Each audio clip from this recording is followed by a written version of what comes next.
ఇంకో కాంట్రాక్టర్ల దండయాత్ర. డిప్యూటీ సీఎం ఛాంబర్ ఎదుట బైఠాయింపు. పోలీసులు అడ్డగించిన 100 మంది నినాదాలు. బిల్లులు ఇస్తారా బడులకు తాళం వేయాలనా? రేవంత్ సర్కార్‌కు చిరు కాంట్రాక్టర్ల హెచ్చరిక. ఇంకెంత కాలం తిరగాలంటూ అధికారులపైన ఫైరు. కమిషన్ సర్కార్‌ను నడుపుతున్న కాంగ్రెసు. రేవంత్ అవినీతి పాలనకిదే నిదర్శనము. సో, కాంట్రాక్టర్లు జనరల్‌గా ప్రభుత్వానికి అనుకూలంగా ఉంటారు. వాళ్ళతోటి ఇచ్చిపుచ్చుకునే ధోరణిలో వ్యవహారాలు నడుపుతుంటారు. కానీ కాంగ్రెస్ ప్రభుత్వంలో ఏం జరిగిందంటే కాంట్రాక్టర్లు గూడా ఈ ప్రభుత్వం మీద తిరగబడే పరిస్థితి నెలకొన్నది.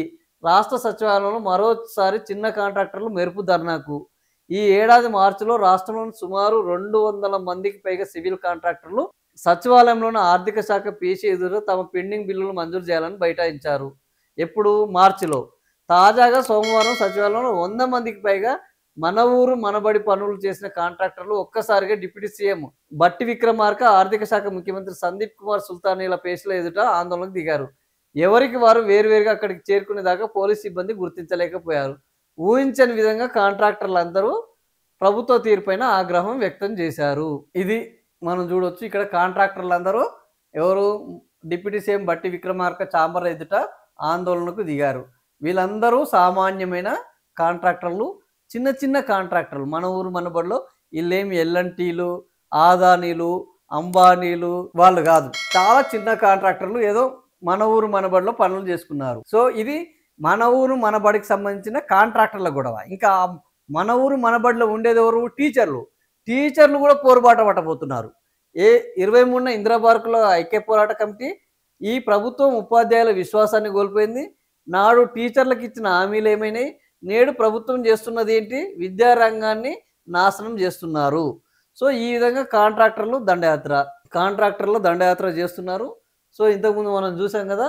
ఆ కాంట్రాక్టర్ల దండయాత్రకు సంబంధించి ఇక్కడ ఏంది అంటే వారంలో ఇవ్వాలి. తాము 2 ఏళ్లుగా బిల్లుల కోసం తిరుగుతున్నా ఇప్పటికీ బిల్లులు ఎందుకు ఇవ్వలేదు? 2 ఏళ్ల నుంచెల్లి బిల్లులు ఇవ్వట్లేదు. ఈ ప్రభుత్వం వచ్చినప్పటి నుంచి దాదాపుగా వందల మంది కాంట్రాక్టర్లకు చెందిన మొత్తము 369 కోట్ల రూపాయల బిల్లులు పెండింగ్‌లో ఉన్నాయి.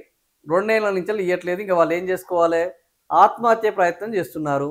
నిర్దిష్టమైన హామీ ఇవ్వని మీరు ఏమన్నా చేసుకోర్రి, సచ్చి ఊరుకోండి. మా దగ్గర డబ్బులు లేవు అనే పద్ధతిలో ఎవరు?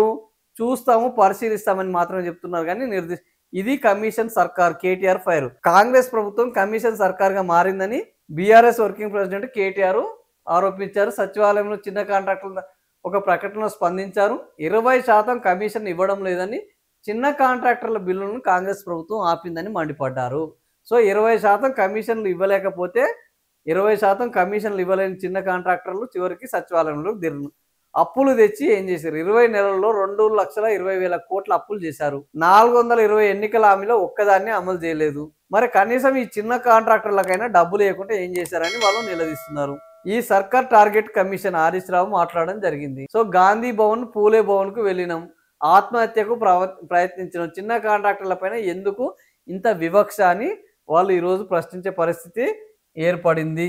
5గురు చనిపోవడం చిన్న కాంట్రాక్టర్ల పరిస్థితి ఇది. సో, ఈ రకంగా చిన్న కాంట్రాక్టర్ల పరిస్థితి